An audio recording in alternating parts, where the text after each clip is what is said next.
कोल्हापूर महानगर क्षेत्रातील कचरा उचलण्यासाठी महानगरपालिकेतर्फे कॉन्ट्रॅक्ट बेसिसवर 254 टिप्पर चालकांची भरती करण्यात आलेली आहे।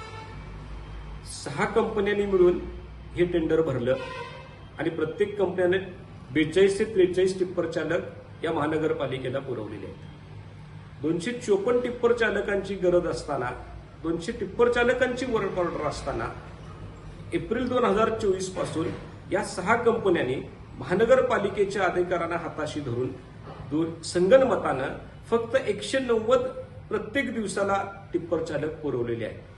25,300 इतकी रक्कम प्रति टिप्पर चालक दर महिन्याला महानगरपालिका या कंपन्यांना देते आणि 190 टिप्पर चालकांचं पेमेंट भागवायचं, 254 टिप्पर चालकांचे पेमेंट महानगरपालिकेतनं उचलायचं आणि मधला जो 60-64चा हा फरक आहे जे प्रति व्यक्ती 25,300 प्रमाणे जवळपास 64 लोकांचे पैसे ह्या एप्रिल पासून आज अखेर या कंपन्यांनी संगनमतानं ढापलेले आहे। त्याचा आकडा जवळपास 1.5 कोटीच्या आसपास होतो। याच्यावरच हे प्रकरण थांबत नाही, तर जे टिप्पर चालक यांनी पुरवलेले आहेत त्या 190 टिप्पर चालकांना पुरेसा पगार दिला जात नाही।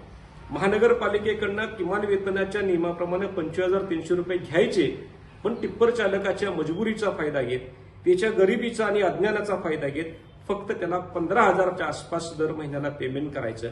वेळेवर त्याचा पीएफ भरायचा नाही, ईएसआयसीचे हप्ते भरायचे नाही, त्याचबरोबर 7 ते 10 तारखेच्या दरम्यान पेमेंट करायची टेंडरमध्ये कंडिशन असताना 20-20, 22-22 तारखेपर्यंत पेमेंट करायचं नाही।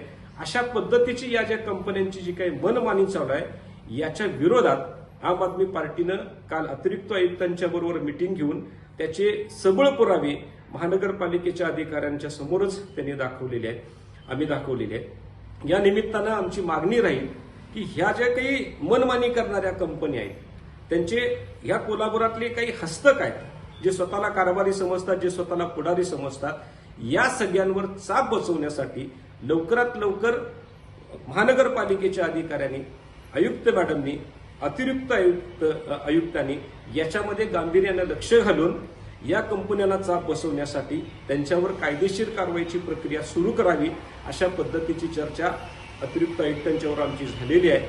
आणि या चर्चेला अनुसरून वेळेत पीएफ न भरणं, वेळेत ईएसआयसी न भरणं, वेळेत पगार न करणं, किमान वेतन न देणं आणि त्याचबरोबर खोटी कागदपत्र सादर करून 190 लोक पुरवले असताना 254 लोकांचं पेमेंट उचवलं, अशा पद्धतीचा 1.5-2 कोटीचा घोटाळा करणं, याच्यासाठी या कंपन्यांच्यावर कायदेशीर कारवाई सुरू करावी, फसवणुकीचे गुन्हे दाखल करावेत आणि जे पेमेंट अतिरिक्त त्यांनी उचललेलं आहे ते पेमेंट त्यांनी त्वरित जमा करावं, अन्यथा त्यांच्या डिपॉझिटमधनं, अमानत रक्कममधनं वजा करून घ्यावं, अशा पद्धतीची मागणी घेऊन अतिरिक्त आयुक्तांच्यावर आमची चांगली सखोल चर्चा झालेली आहे आणि त्या पद्धतीने येणाऱ्या काळात ही कारवाई अतिरिक्त आयुक्त करतील असं त्यांनी आम्हाला आश्वासन दिलेलं आहे। तुर्तास आम्हाला एवढंच सांगायचं आहे, या प्रश्नाचा निकाल महानगरपालिकेच्या अधिकाऱ्यांनी लावला नाही तर एका उग्र आंदोलनाला त्याला सामोरं जावं लागेल।